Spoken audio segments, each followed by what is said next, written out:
موضوعاتی را که ما یادآوری کردم مربوط بشه به مثلا چیزی که عامل فشار خونی بالا میشه در جامعه، در خانواده، برای مردم. موضوعاتی شیرینی های سنتی هست.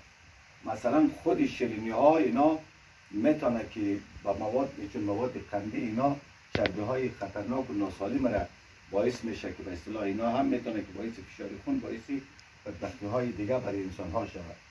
دیگه اینا بود از عوامل فشار خون که خود فشار خون میتونه که خطر مرگ شود، قاتل خاموش است. اینا یکی از عواملی که در حقیقت عمر کوتاه میکنه، زندگی را تباه میکنه، فشار خونه که باید فرهنگ سازی شود در خانواده ها. یعنی غذایی که ما و شما داریم در کشور خود، خصوصا افغانستان، در روی دنیا این رقم قورمه پلو و این رقم پیازه و مثلا گوشت قدید لاندی در دنیایی نیست.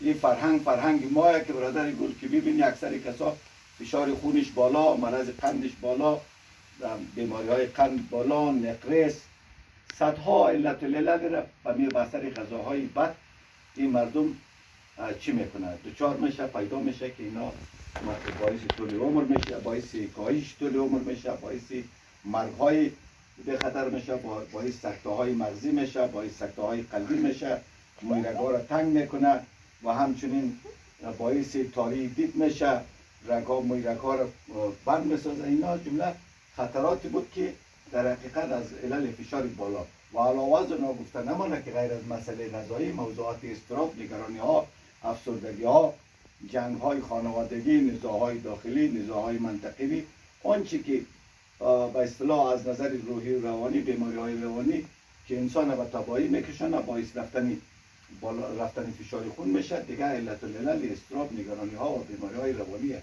که یک بحث جداست. میایم دیگه چیزی که علت العلل فشار خونی بالا میشه و علل کوتاه شدن عمر میشه، علت العلل بدبختی ها در جامعه انسانی میشه، افسردگی است. افسردگی ها معمولا علت العلل افسردگی ها چی است که سطح به اصطلاح افزایش سطح هورمون استرس که مانند کورتیزول اینا در خون اضافه میشه، اینا افرازاتش بیشتر میشه در کسایی که استرس داره، فشار داره، استرس های روحی و روانی داره، اینا افزایش خطر و بیماری های قلبی و عروقی رو بیشتر میسازه. پس روی از این برنامه گفتیم که افسردگی ها هم تأثیری بر بیماری های جسمی داره، هم بیماری های روانی داره و این خطرناک است. افسردگی یک بحث بسیار کلانه، علت العلل در جامعه داره، در خانواده داره، در شکست ها داره، در عقده های درونی داره، یک بحث کلانه که روی از این مسائل اکثر کسایی که در کشورهای پیشرفته دنیا هستند کمی تعرض داره. این مردم بیمیلی داره و همچنین اینا در زندگی ناامیده، مایوس، آه میکشه و همچنین خسته. این مردم اکثر از اینا فشارش سقوطه، اینا بدبخته، در حقیقت اختلال در خواب داره، رفتار صدها علت العلل زیاد داره. کسایی که مبتلا به دپرشن و افسردگی یک بحث کلانه که از خود علت العلل داره، علائم داره و همچنین راهکارها داره. دیگه چیزی که عمر کوتاه میکنه اضطراب و نگرانی های مزمنه. اضطراب و تشویش و نگرانی های مزمن معمولا ضعف سیستم ایمنیه. سیستم ایمنی که در بدن مقاوم در برابر بیماری ها است، اینا ضعیف میشه. آسیب پذیری از بیماری های دیگه، هر روز مریض میشه، هر روز جنجال پیدا میکنه. اختلال در خواب است و همچنین کم تحرکی و بیمیلی در زندگی است. اینا مربوط میشه به بیماری های مربوط به اضطراب و نگرانی های مزمن.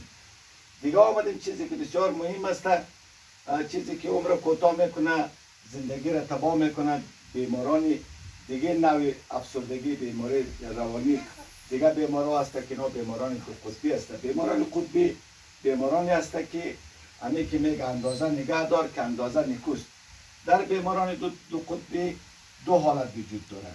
حالت اولش که امور روحیه و روان یا از حد تعادل خارج میشه. این آدم ها مثلا بیماران دو قطبی حالت شیدایی را داره، رفتارهای پرخطر داره، دیگه پر انرژی است، دیگه در صدت عزیز است که با هر کس خشونت کنه، رفتارهای پرخطر داره و علاوه از اینا مبتلا به بیماریهای جسمی چاقی گپان میشه.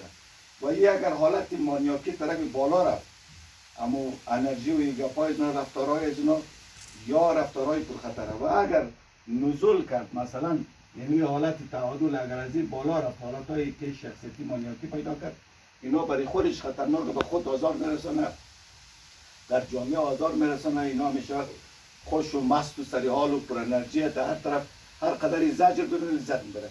و همچنین اگر یه حالتی از این نزول که به طرف دپرشن رفت، در دپرشن ها معمولا اینا منزوی میشه، گوشهگیر میشه، همیشه هم داره، هم دو داره، داره، وزن خود میبازه. اینا هم حالت های تو قطبی یا بالا میره روی از اینا یا سقوط میکنه. اینا معمولا در هر دو حالت خطرناک است، باید زیر تداوی گرفته شود. اینا در جامعه بسیار مضر و خطرناک است. این بیماران معمولا با شکست های زندگی در بخش خانوادگی و عقده های درونی، اینا یه عامل از این بیماری میشه. اینا هم میتونه که عمر کوتاه کنه.